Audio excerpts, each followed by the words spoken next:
Hello, everybody. Welcome back to Is This a Ghost? I'm Clayton Smith, and every week I tell a real ghost story from real history to my real friend, Patrick Dean, who does not take it real seriously, but who is here. Last week I took it real seriously. You took your time off real seriously last week. You seemed real happy about that. And I said, "Are you sure you don't want to do this?" And you said, "No, I take this very seriously." Not doing it.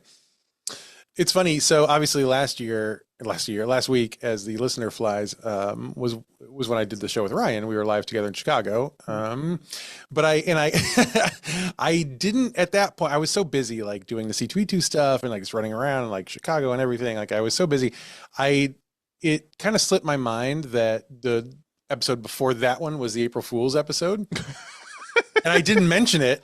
And I'm like, so now in hindsight, I was listening to the cut today and I was like, oh, people are going to be so confused.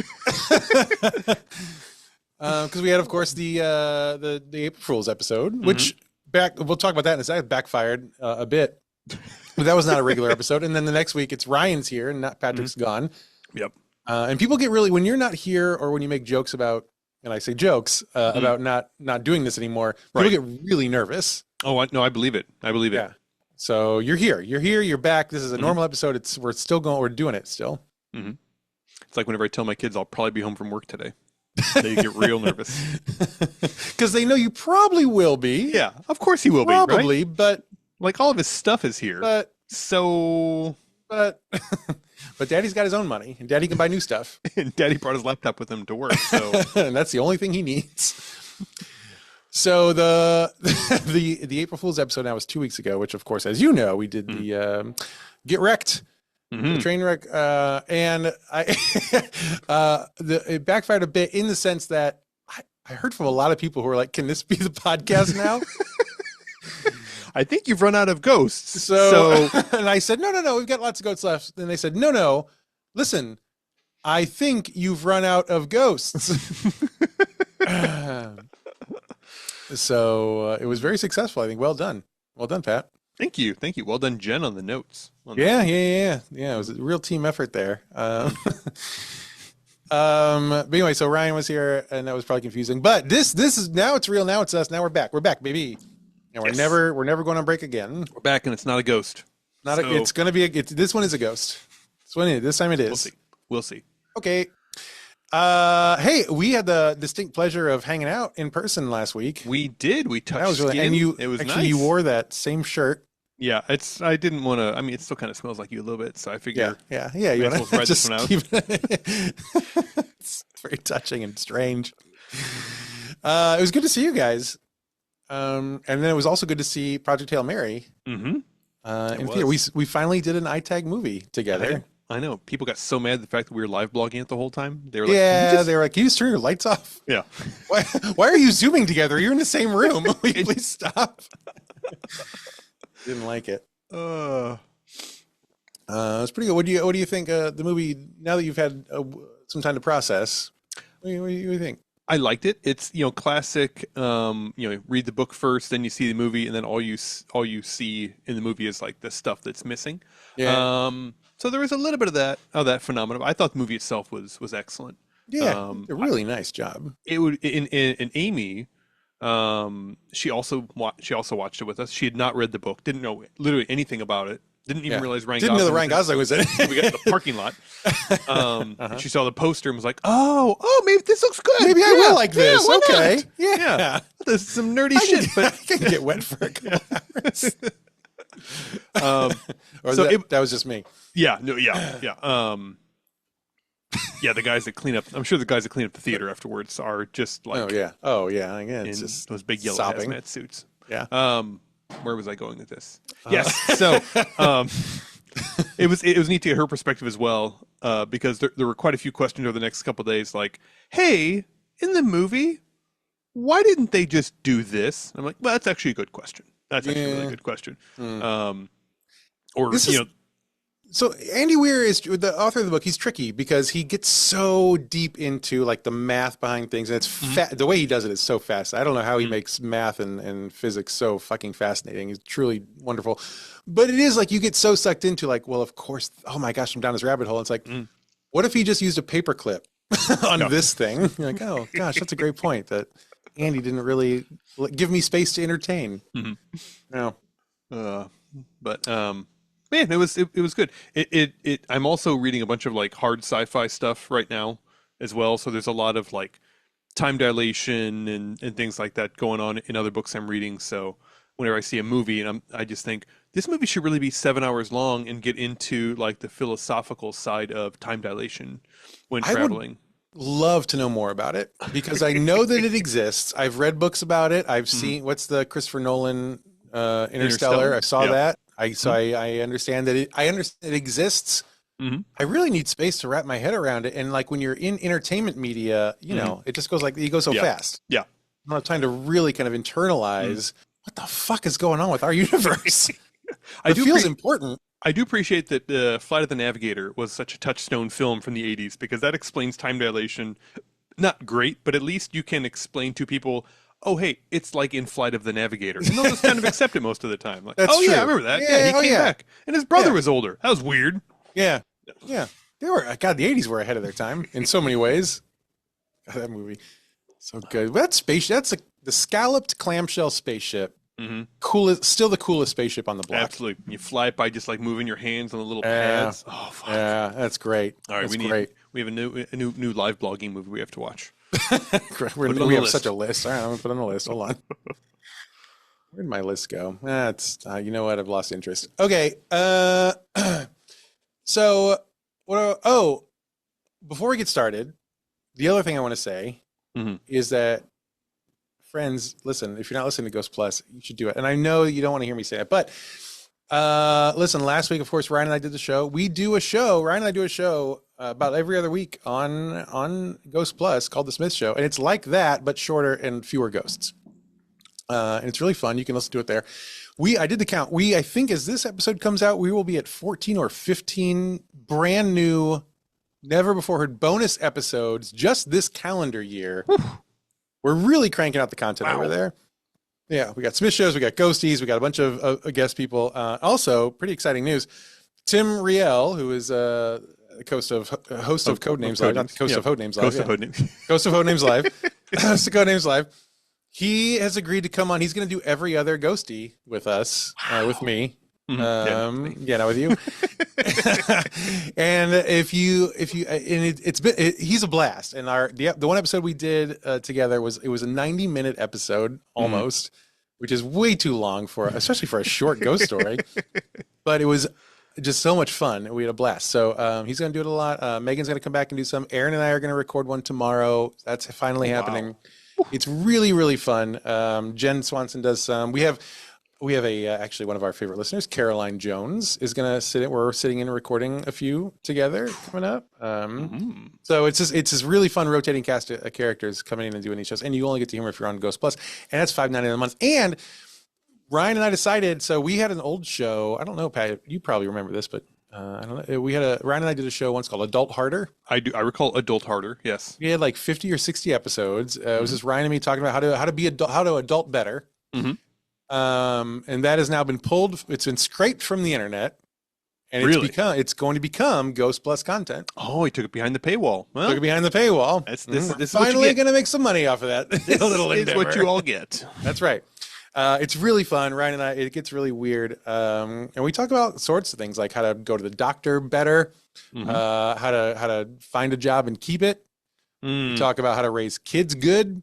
We talk about how to deal with Santa Claus, I think, in one episode. Oh, got a little weird. Okay. We talk about all the grown-up stuff, how to pay your bills better. It's good. It's good. We had a lot of fun. And Travis McElroy is in one of the episodes, actually. Oh, I didn't realize T-Mac was on there. Your friend T-Mac, my close personal friend T-Mac, of course. Yeah. He joined us for one. I think that was one on raising kids better. He was a wonderful guest, very kind. And yeah, so you can hear all that. We're going to be releasing one a month on Ghost Plus for the next several years. So we got the point is we got a whole bunch going on over there. So go check it out. You get a bunch of really interesting content that's brand new and really fun. And also you just support us and this show and the people who work really hard on this show. So if you would like to show us that you love this and you appreciate it, that's a really good way to do it. It's for $5.99 a month. It's really, I don't think it's too much money. It's not, yeah. And if you're sick of the decor in Clayton's podcasting studio, the only person that can change that is you. That's a very good point. Now, which part are you? No, just particular. There's a lot of blank. There's a lot of blank back there. A lot of blank. In fact, I don't know if you noticed, your head is blocking the majority of things you have decorated. I did. So after I put it up, I was like, thought. this was interesting. I could have gone this way, but I went this way. Yeah, right. Yeah. I don't know. It's because people don't subscribe to Ghost Plus. This is their punishment. Yeah. I have to look around my head to find things. All right. That's my shill for the week. Are you convinced? Yeah. Oh, absolutely. Good. All right. I'll join up. Hope everyone else is too. Well, then, anything else? What else? Anything else? Or do you want to hear a ghost story? No, this is all I'm doing. Okay. This is my whole thing. Woo, spooky time. Woo, spooky time. Woo, spooky time. Alison Oram was born in Forfar, Scotland. Mm-hmm. Is that a number? Forfar. Is that a year? What the fuck? Forfar. Okay. Is there years to follow this? Forfar, Scotland. Okay. On September 6th, 1826. Oh, okay. Okay. Yep. End of that line. Her name is Allison. No one calls her Allison. Everyone calls her Eiley. Eiley. Which I am going to say, I'm going to pronounce, I'm sure it's Ellie 1,000 times this episode. But just when I do that, just know it's Eiley. Eiley. Is this short for Allison? Supposedly. Name? Supposedly. I don't know about this. Very few overlap in terms of letters. One L in there that is doing double duty, but otherwise, like a stake driven in the ground. L shall hold this nickname in place. Everything else around it is random shit. But whatever you can tie down is that's what's going to go in here. But the L's here. I think they probably tried to be Allie, but they're Scottish, so they couldn't do it. Yeah, Eiley. Close enough. She had one brother named John, and their father had to move pretty frequently for work. So at some point in her childhood, Eiley is moved 80 miles southwest to a town called Clackmannan. Okay. They grew up pretty poor, and Eiley was said to have visions of her adult life as a woman who lived in a grand estate. Oh, okay. She's got the sight. Mm-hmm. She's got the sight. She's been playing some MASH, is what it sounds like. What's the name for those things? What are you? The little, like the boy. If you're not on the video of this one, guys, I'm sorry. It's hard. It's hard. We're explaining it visually super nicely, and you totally get it. Yeah, totally get it. Yeah. How do you even Google this? What's the name for the paper thing? Four-sided paper thing. Just to play MASH with. To play MASH with. Mm-hmm. Google paper fortune teller. Yeah, that's fucking totally it. That's definitely not it. Here's a picture of one. What is this? Oh, what is this called? Cootie catcher. You could have given me 10 guesses and that would be not close to cootie catcher. Yeah, cootie catcher is okay. So yeah. Yeah. So if you guys are playing cootie catcher or MASH, as we called it in Missouri growing up, this I played MASH on a paper though. You do and you just go and you do count. Oh no, this was different. This was like options, right? They were not mansion, apartment, shack, house. Is that it? Yeah, house. Yeah, mansion, apartment. Do you think this is an international phenomenon? I do wonder. Okay, British listeners, I'm sure you have something. It's probably like castle. It's castle. Debtor's prison. Flat. And gutter? Yeah, I think so. Yeah. So I don't know what that acronym spells. It doesn't spell as nicely as you might think. Not a lot of vowels. Yeah.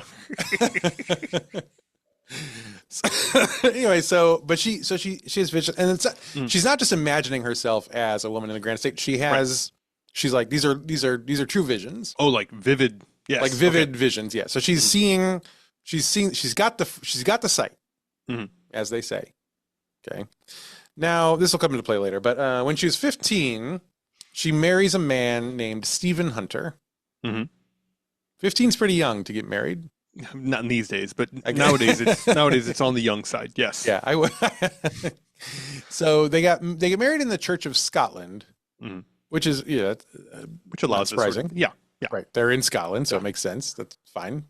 But not long after this, the fates take a terrible turn for Stephen. Not the fights. And No. oh, crikey, the fates! The fights. And he has the unfortunate run-in with some Mormon missionaries. Oh no, they're hardcore. Oh, and they're in Scotland. I don't know. I don't understand what's going on here. So this is something I know because I'm fascinated with early Mormon culture and history. And there's some really great podcasts about it, and I will mention one of them later, I think, for sure. But I listen to a lot of them because it's so interesting. So this is the thing they did when people in America were like, we don't like you. You have to stop being here. They were like, well, what we should do is go to the United Kingdom and we'll recruit there. And they did rather successfully, as we'll see. And so Stephen he falls prey to that. Yep. So he's convinced. So he meets him. He's like, hey man, no day like the latter day. I guess is probably their slogan. And he's convinced. He's all in. So Joseph Smith found, I think, gold angel plates. Yes, of course. Just like a very short distance from his house where he lived. Yeah. What a coincidence. Yeah. Yeah. Didn't have to go that far for these. Only he could translate them. No one else in the world could, but he could read them. And also convenient. Also, you weren't allowed to question it. Lots and of that convenience. Yep. And Stephen's like, I love convenience. The Lord wouldn't make it. The Lord wouldn't make it inconvenient. No. So no, that's a Catholic thing. Right. That's some Job shit. Yeah. I'm the opposite of Job. Everything's really okay with me. I'll be honest. There was a point in my life where you came up and you were like, listen, what about the opposite of Job? Would you like that religion? I would be like, please take me. Yep. I mean, like the age of 8 and on, I'd be totally cool with it. Yeah. Yeah. Before then, kind of into the whale stuff. Anyway. The whale stuff is cool. Yeah. Yeah. Whale stuff's still cool. I've seen Pinocchio. They make a fire in there. I think there's a piano in there as well. Smoke comes out of surprising holes. Yeah. It's interesting. Yeah. So we've done 2 Smith shows. Speaking of Ghost Plus, we've done 2 Smith show episodes about different whale stories, actually. Okay. Both disturbing in their own special ways. So if you love Jonah, you're gonna love Ghost Plus. Anyway, so he's not long after they're married, Stephen is rebaptized into the Church of Jesus Christ of Latter-day Saints. Now, it's lonely business being a Mormon in Scotland, by and large. But in America... Or, as they put it, Myerman. Oh, you're a Myerman. Fuck off. But in America, America loves the Mormons. Which is not true, actually. Right. But No. but there are more of them in America. And part of the plan for the Mormons is like, okay, we should convert you and then please come with us to build our numbers, to build our righteous to fight army. the Americans. To fight the Americans. And so Stephen is like, that sounds actually pretty good. Yeah. So he agrees to immigrate to the United States. Now, Eiley, she does not convert. She's not in. Right. But so she's got her head on the swivel, but America does sound interesting. Yeah. Which I think, Land of opportunity. They just won the war that like whipped your ass. Not Scotland's ass, but Yeah. But UK's ass. Yeah, they're part of it. She's like, I don't have to shovel my own shit into piles on the moor. I'm in. That sounds great. Let's do it. Let's go. So they set sail for America on January 29th, 1849. At this time, the Mormons are settled in Nauvoo, Illinois. Yes. Okay. Now, for those of you who are unfamiliar with Mormon history, so they started off in, I think it was in the Brimstone, the burned over district in New York, which we talked about. And then I think they were in Ohio for a little while, if I remember correctly. Yes. Ohio was like, got to get out of here. You can't be here. Out. And they were like, but this is our Zion. This is New Jerusalem. And they were like, no, it's not. Get the fuck out or we'll kill you. And they're like, okay, you know what? New Zion is somewhere else. Yeah. And there was in Independence, Missouri. And they were there for a while. And the Missourians were like, abso-fucking-lutely not. And there was something called the Missouri Mormon Wars. And this is where if you go to the Dollop podcast has an excellent episode on the Missouri Mormon Wars. I highly recommend it. It's a crazy, crazy part of Missouri history. But did you know, Pat, we may have talked about this on the show before actually, but in Missouri, technically it was legal like through the 90s it was legal to kill a Mormon. Yes. And like, so when we were growing up, we could have killed Mormons and faced no time for that. Who knew? Anyway, so that went badly for them. So then they moved to Southern Illinois, and they're in Nauvoo. So this is where they are when Eiley and Stephen come over. Also, for anyone that is a fan of the Expanse series, the series of books, or the Prime TV series, the Nauvoo is, I believe, the name of the generation ship that they build in there. The Mormons build in the books to like go off to New Worlds. There was to New Orleans. To New Worlds. Oh, New Orleans. I don't think you don't have to build a spaceship to go to New Orleans. That's crazy. Tom Sawyer builds a fucking raft. It's not hard to do. But the Mormons have some interesting ideas, so I don't know. I guess I'm on board.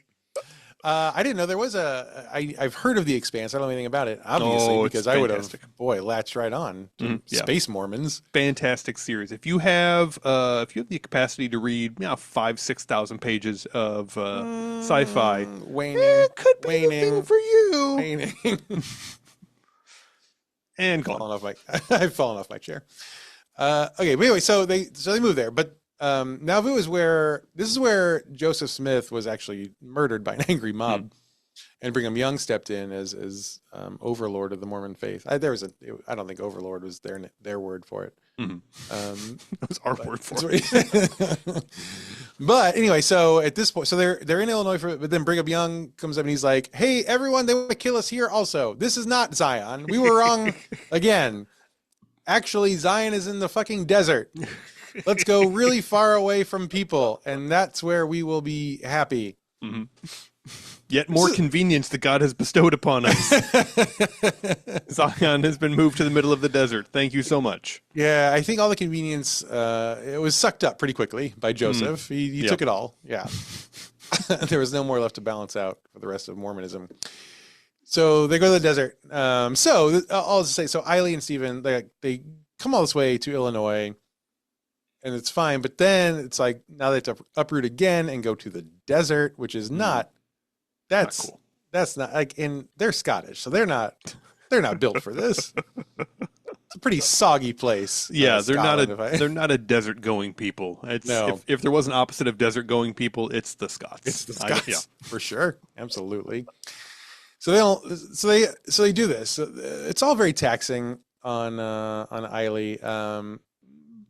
In part, a lot of it was because they were moving so much, but also I will say some of it was because it also becomes clear that Stephen now can and will want to take more wives. Oh, this was a sales pitch for him. I mean, it's different for everybody. It's an interesting one. Sure. Would you be into that? If it was like, Patrick, you can just marry more people. Right. Probably not. No, I don't think so either. I mean, this seems like a lot more complicated life than I'm currently living. I don't need that. It'd be fun for like 3 hours. 3 hours. Yeah. Oh, goodness. Yeah. Well, I mean, most of that is napping. I love a good nap. I get the distinct impression napping is the first thing that goes out the window for Mormon. Head of households or whatever. Like that napping time could be spent with the other family or the third family or the fourth family. Too many families. Yeah. Too many families. You ever watch Big Love? Yes, absolutely. Boy, he was so stressed all the time. I don't like that at all. No, he was not a great sales pitch for the Mormon culture. There. No, which is too bad because I know they pinned all their hopes on it. I was on board right up until the naps went away. You gotta pay 3 mortgages and no naps. Come on. Anyway, so Eiley's like, she's not thrilled. So by the time they reach the new Zion of Salt Lake City, the marriage is real strained. After 8 years of being married, they finally separate in early 1850. Now, this is not common for the time. Divorce is a pretty rare thing. Now Eiley is single. which is hard in 1850, especially in the American West. Like there's nothing out there. And women aren't allowed to do much. So she could use a man in her life. The problem is all the men in Salt Lake City are Mormon. Right. She doesn't like that. She's already not cool with that. Yeah. But she bites a bullet because need for man trumps need for decent man, I guess. And she bites a bullet and she remarries, this time to a farmer named Alexander Cowan. Okay. Mm-hmm. Now, she's still not Mormon, but he certainly is. Mm-hmm. And 2 years later, they join a mission to Mormon Station. Oh. Mormon Station is sort of something of a town. It was the first non-native permanent settlement in Nevada. Oh, okay. Okay. The Mormons are real trailblazers out here. Sure, yeah. They're going where no respectable people in their right minds would even try to go. There's another state out here? Why? Why is there? What is it for? There's nothing here. Literally nothing here. You make a tent, you have made the first establishment in this whole state. Congratulations. Yeah, so that's, and I think it's still there. Anyway, so that's where they go. So they bump over out of Utah over to Nevada. It's near the border, but it's still pretty far away. Salt Lake City, I think, is pretty central to Utah. It's a resting stop mostly for travelers on their way to California, because people were doing that. There was a little bit of gold happening, but mostly people were just like, what a lark. Let's just go see how far we can go before we can't go anymore. So it's a nice stopping point. And so you would stop there if you wanted to rest. But of course, while you were there, they would try real hard to convert you, which is the real point of Mormon Station. Right. Anyway, so they head there. And a couple years later, they're there for a couple years. But then the mission moves to Washoe Valley, which is also in Nevada, but it's between Reno and Carson City. Oh, okay. So a little further north, I believe. And up there, the Mormons build a settlement they call Franktown. Okay, yeah. A little less overbearing. Yes. Like if I'm looking at the map and I'm thinking, man, where should we stop? Let's see, a place called Franktown, Reno. That sounds exciting. Carson City, Mormon Station. Yeah. This one might have hot dogs. Let's go to Franktown. And in Franktown, the Cowans buy 320 acres for $100. Yeah.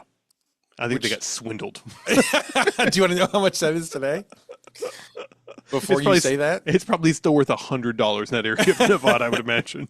$3,500 in today's money.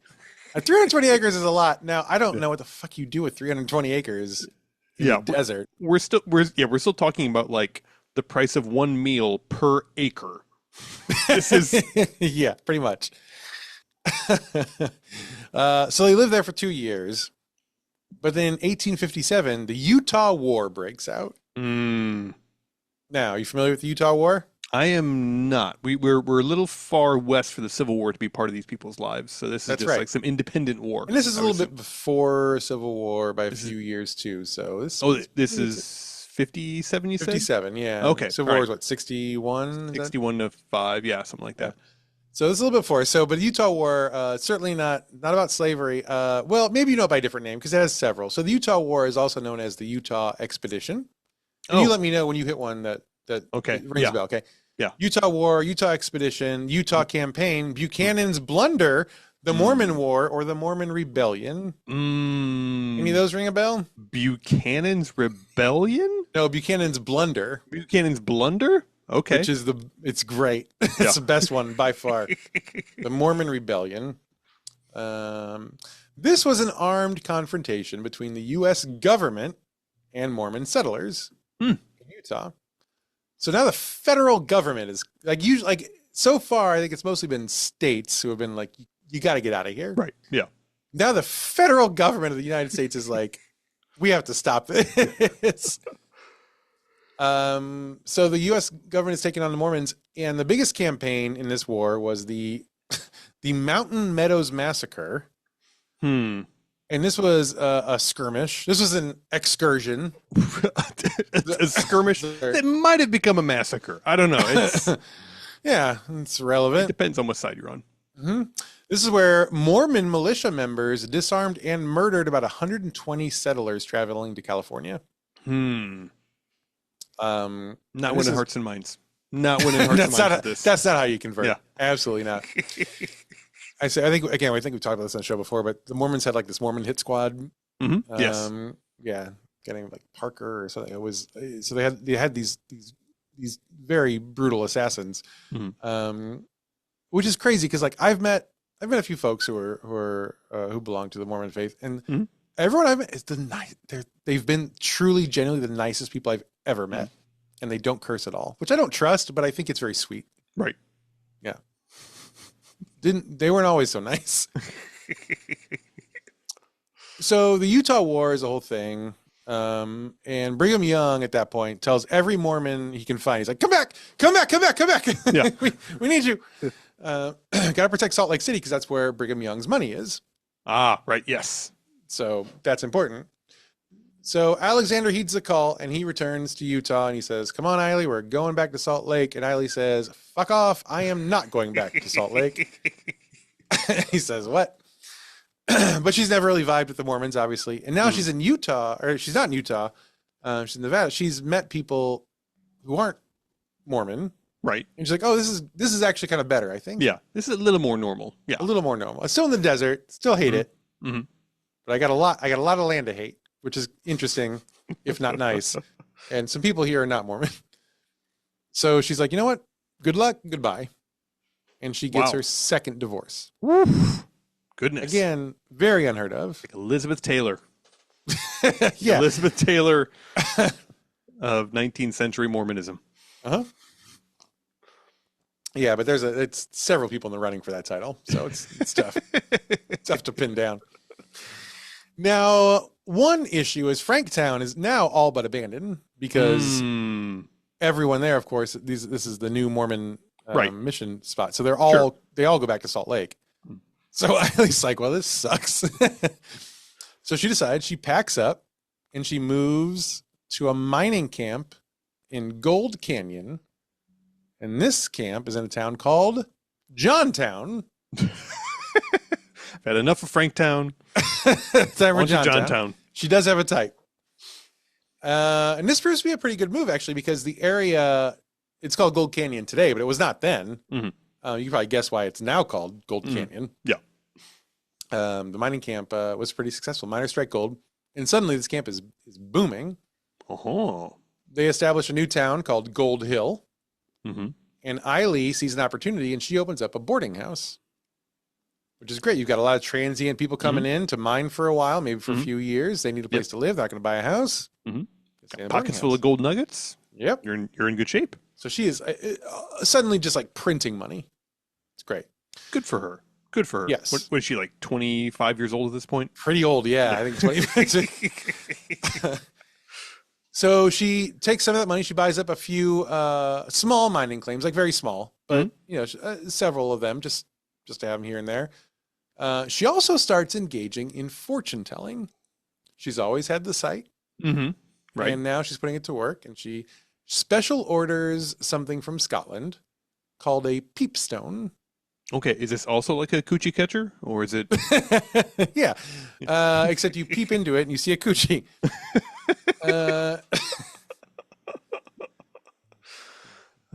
can take that out, Jeremy, if you want to. I would keep it. I would keep it. We'll refer back to it later. Don't worry. She gets a peepstone, which is basically a crystal ball, but in Scotland they're called peepstones. Okay, yeah. But because they can't have normal names for things. No, absolutely not. The ground is too soggy for them to have normal names for anything. It's terrible there. I do think peepstone is the superior term, though, than crystal ball. I like peepstone. That's true. It is, yeah. It feels a little naughty, in an exciting, in like a thrilling way. Yeah, like if you find your son in a closet with it.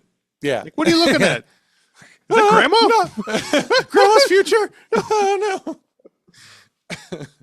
So anyway, so she gets a shift from Scotland. So she's doing fortune telling.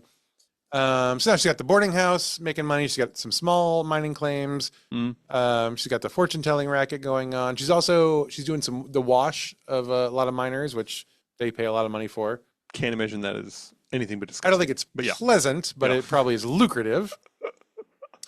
And so she's really raking in money. Now, one day, Eiley has a boarder named James Rogers, who turns out is unable to pay his rent. Oh, but is he sexy? No. Oh, No. This is a shame. I thought that's where we were going. Yeah, no, unfortunately not. So she's not very happy.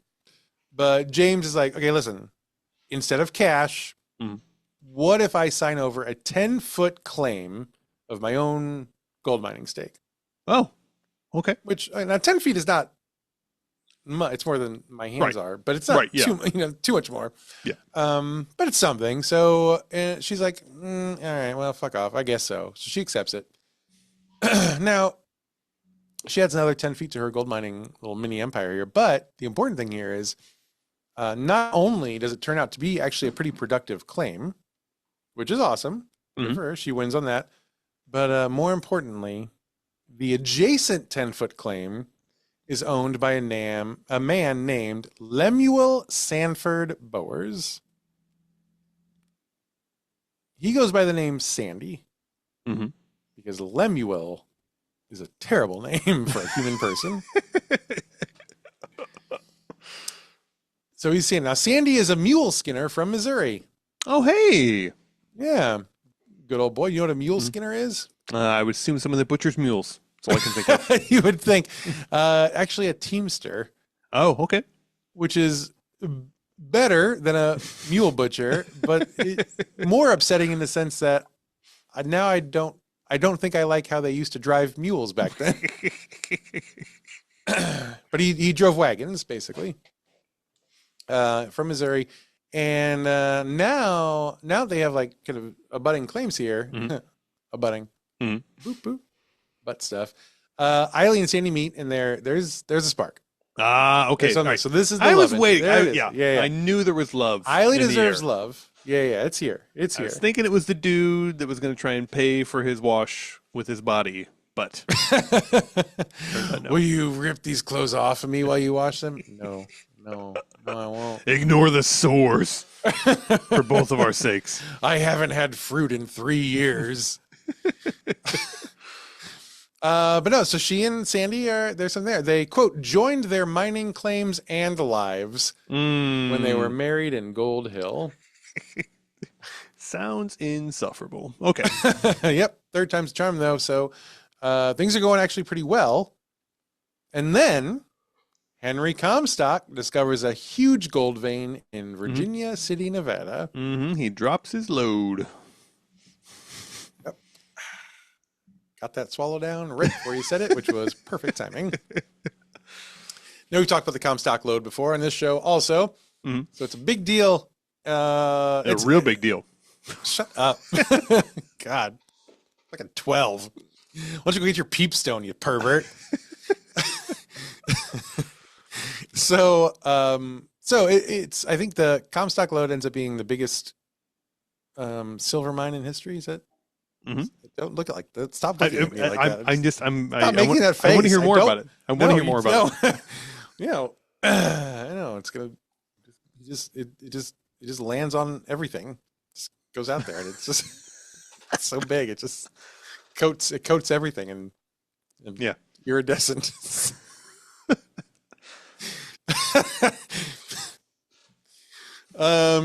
So, boy, where are we here? You don't want me to remind you where we are, because I'll tell you. So that mine runs right beneath Eiley's claims. Oh, okay. Sandy's. So they are part of the Comstock lode. Nice. It gets all over them.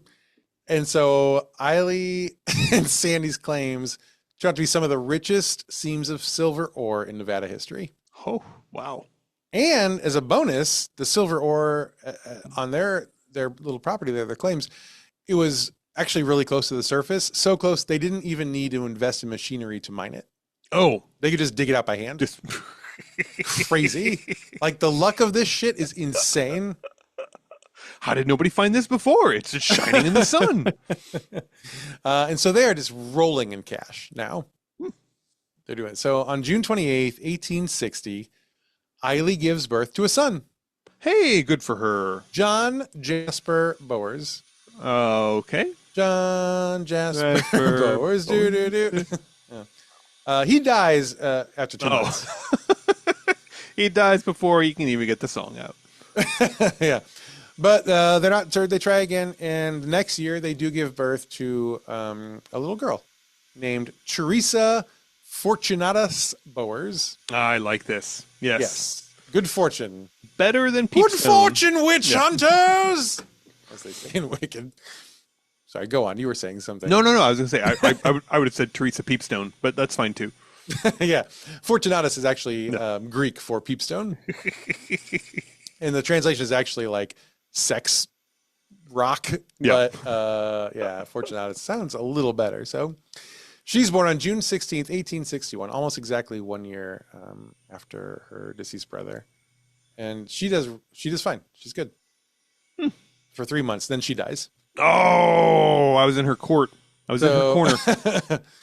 So one and done, two and done. 19th century desert gold mining life, I think, might not be good for newborns. It's like having a baby on the fucking moon. I don't really know what the thought is here. What did you think was going to happen? Yeah.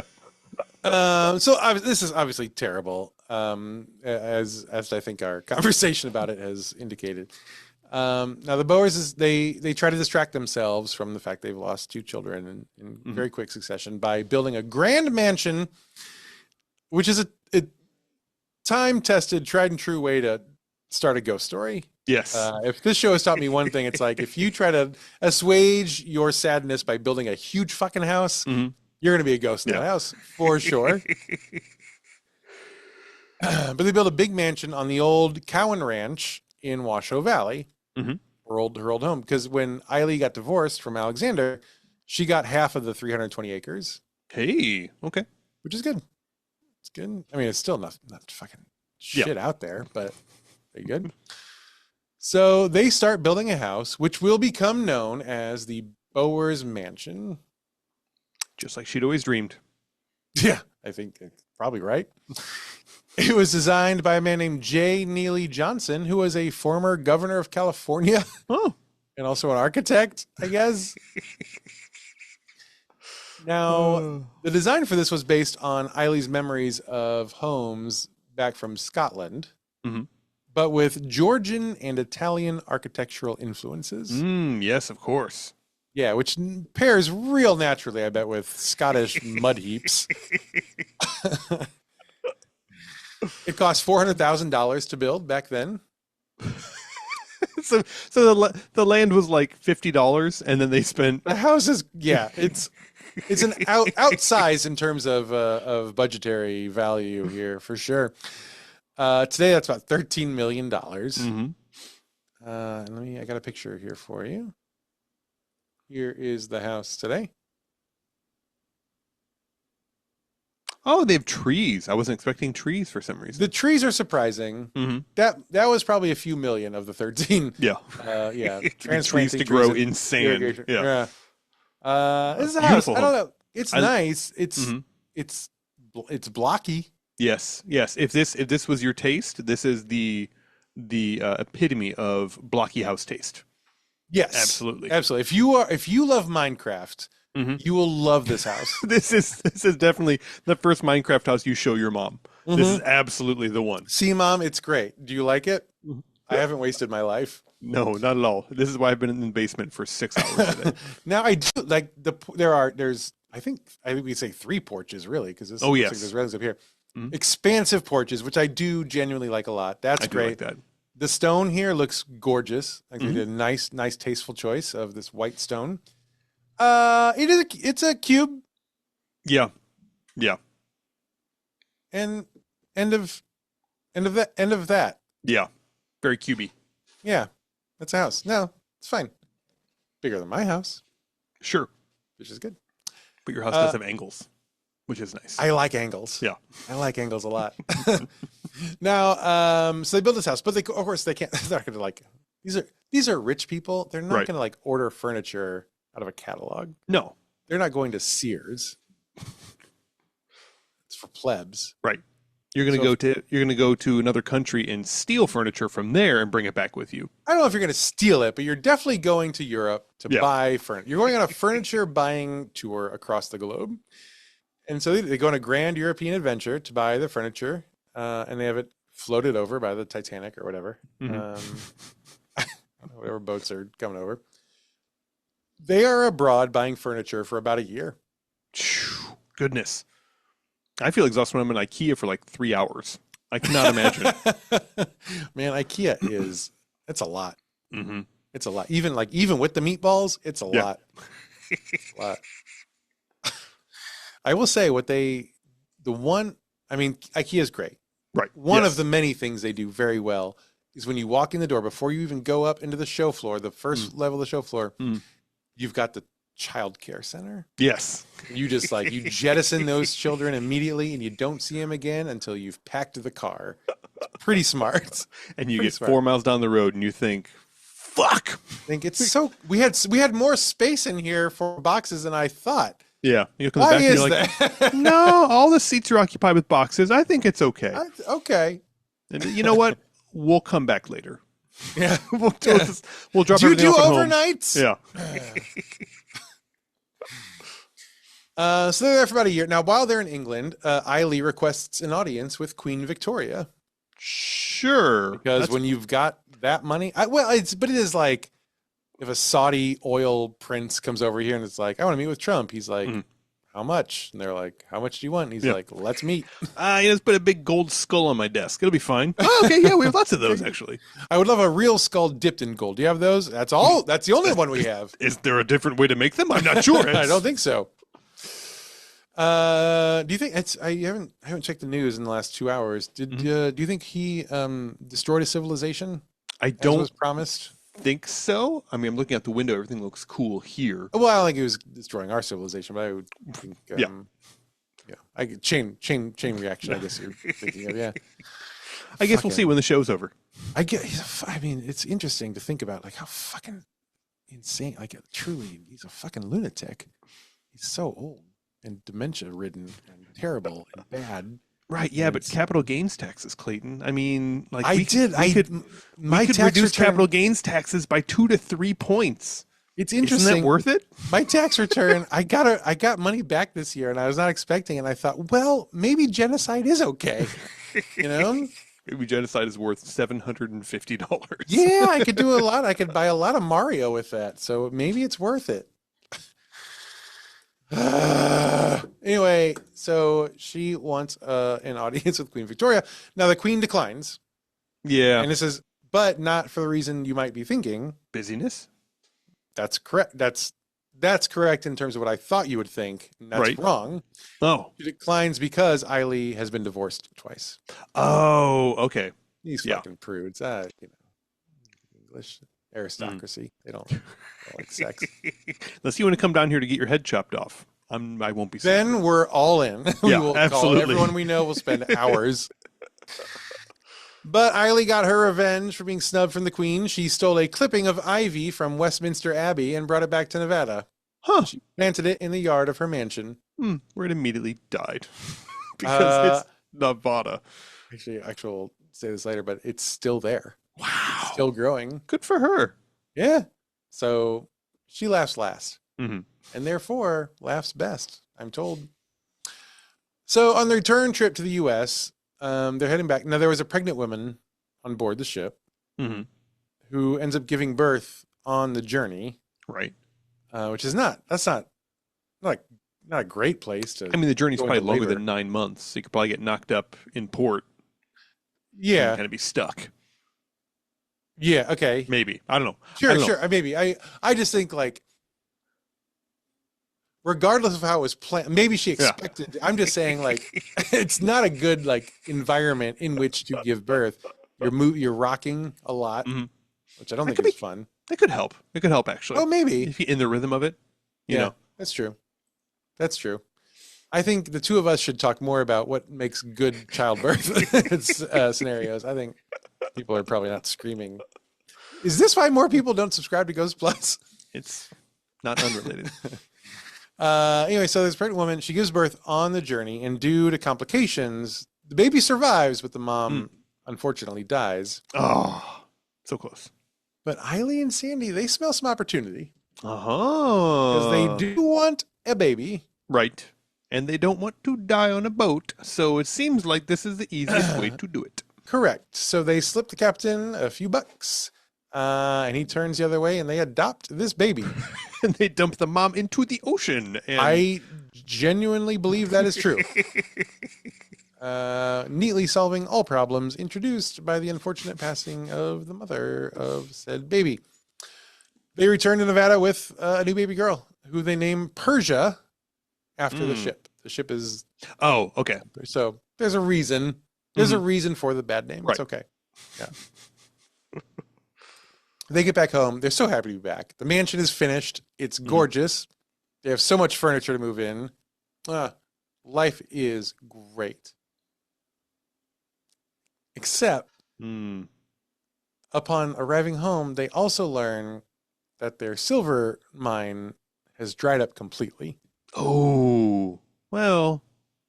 I mean, it's not going to last forever. Sure, yeah. Yeah. Right? But now it's like they've run out of new money coming in. Yes, and they've just That's spent cash a flow. lot. Yeah, and I don't think Western Europe is taking a lot of returns right now. I don't think so. And soon after that, Sandy gets sick and he dies of lung disease. Ugh. And then several years later, Persia's appendix bursts and she dies at the age of 12. Oh. So it's kind of this, it's a rather unfortunate chain of events for Eiley. Ugh. And for everyone, and for Well, yeah, and the dead people are also really suffering from their being not dead. great. Well, not anymore. Right. But yeah, they're not doing great. So there's no money. Everyone's dead. Eiley opens up the mansion as a resort and says, "Hey, the water nearby is so healing." Now there's not a lot of water nearby. Right. There is a river that runs through Reno, which probably accounts for the water here, and it is like it's like mountain fed. Sure. Right. So it's probably like good water. But then it goes to Reno.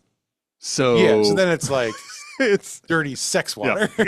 I think is what happens there. So there's lots of Comstocks in there. If you know what I'm talking, you know what I'm saying. Lots of. So that goes okay for a while, but eventually, it's not a long-term solution. She can't really recover from the losses of the dried up mine, and eventually the mansion falls into disrepair, and no one wants to vacation there anymore because why would you? Now she is still telling futures, and she seems pretty good at it. She does have the sight. Right. She saw the mansion when she was a kid. That's right, and that came true. She was probably a little confused why the mansion was in hell when she saw it, but... Well, yeah, but things play out in their own time, don't they? She somehow predicts a big fire in Virginia City in 1875. Okay. Hey. And that helps her street cred a lot. Mm-hmm. And so now that she needs money, she rebrands herself as the famous Washoe Seeress. I don't think Seeress is not... What I would go with. It's a bit of a crossword clue type word. Yes. It's very much. Yeah. Very much what? Very much a New York Times answer. Okay, we're just gonna stick to that. Yeah. I am absolutely. It's like 18 letters long, but it only uses S and E and R. So yeah, it's pretty good. She starts hosting seances. That goes okay for a while, but eventually all the mines dry up everywhere in Virginia City and the surrounding areas. And so all the rich people move to San Francisco. They're probably real mad at her for not seeing this. Yeah. You son of a bitch. So Eiley, there's no customers there. Like her house is gone. Like all the people are gone. Like this, now it's just desert. She's done with this place. She tears up her English ivy. Oh yeah, that's what it was. She tears up the ivy. She's like, I'm out of here, and so is this ivy. She tears up the ivy. She pulls the roots from the ground and then pours boiling lye on it to kill it forever. Oh wow. Okay. So when I said it still exists, that was wrong. Very wrong. She very intentionally murders it. Okay. Gonna burn her old life away, and then she moves to San Francisco. Okay. She keeps telling futures and does okay for herself, though, of course, nothing like she had when she was a silver millionaire. But as she gets older, she ages. Mm-hmm. As Unavoidable. one does. She loses her hearing, and now she can't really communicate with anyone living or dead. So no one wants her fortune-telling skills anymore. She quickly becomes penniless. She moves back to Nevada. It's too expensive in San Francisco. She can't afford it. She ends up in a poorhouse in Nevada. But Nevada is like, she's actually not our problem. She's kind of your problem, California. And California is like, no, thank you. She's kind of in your state now. To the point where this goes to court. Like who will take care of this destitute woman? Yeah. So it's, it's so sad. It goes to court. California is held responsible for her welfare. So Eiley is then put on a train out of Reno and moved to a home in Oakland, where she lives until her death on October 27th, 1903. Her remains were cremated and returned to Nevada. Where they were buried alongside. Who's got the last laugh now, Nevada? Try and send her back now. She's in a business envelope. Oops, I dropped it. Good luck. Her ashes were buried alongside Sandy in Persia. Mm-hmm. So Eiley unfortunately is gone now, but her ghost does remain. Now Eiley was happiest at the mansion, right? And that is where her ghost has chosen to hang out today. She started haunting it pretty early, actually. So right away, I think in 1905, 2 years after her death, people started seeing a green figure kind of floating around the grounds at night. Okay. Now, not a fully formed ghost, but as we know, she's young. Yeah. Still only 2 years dead. Got the training wheels on still. Yeah, exactly. But that they started seeing her right away. That eventually morphs into a full apparition. Mm-hmm. Visitors to the museum, it's now a museum, right? I should say. They sometimes see Eiley today as a full apparition at the site of her very popular seances on the second floor. Mm-hmm. They describe cold spots, eerie mist inside the house, and also unexplained voices. Oh. But Eiley is not the only one there. Many children report seeing a girl playing in the living room and telling them that she used to live in the mansion. And later in the tour, they will see there's a portrait of Persia on the wall. Mm-hmm. And the children are like, oh, that's the girl who told us she used to live here. Ooh. Uh-huh. There's also a shadow creature seen in and around the swimming pool. No further information about shadow creature. Well, this is believed to be the ghost of someone who drowned during a party. But we're not sure. But that is the rumor. But it is a shadow creature who, very powerful swimmer. Now. Not then, I guess. Obviously. And that is the story of Eiley Bowers and the Bowers Mansion. Wow. In Nevada. And you can go if you want. Want to go to the desert? Want to go to Reno? Kind of. I do like the desert. It is really nice. Yeah. You can throw up anywhere there. Yeah. Nobody cares. Yeah. You could just pull off the road, take 3 steps out from the van that you rented, and throw up in the desert. Yeah, for sure. We were in your Impala. We were in Bridget. We were in the old Impala that time. Oh man, poor car. That's fun. I think this was more a story not about personal ruin, but about bad financial decisions. I think so. I mean, it's some hubris also, right, which is always a problem. Like, we're making money now. Obviously, we'll make this much money forever. Right. I own 10 feet of a silver mine. Yeah.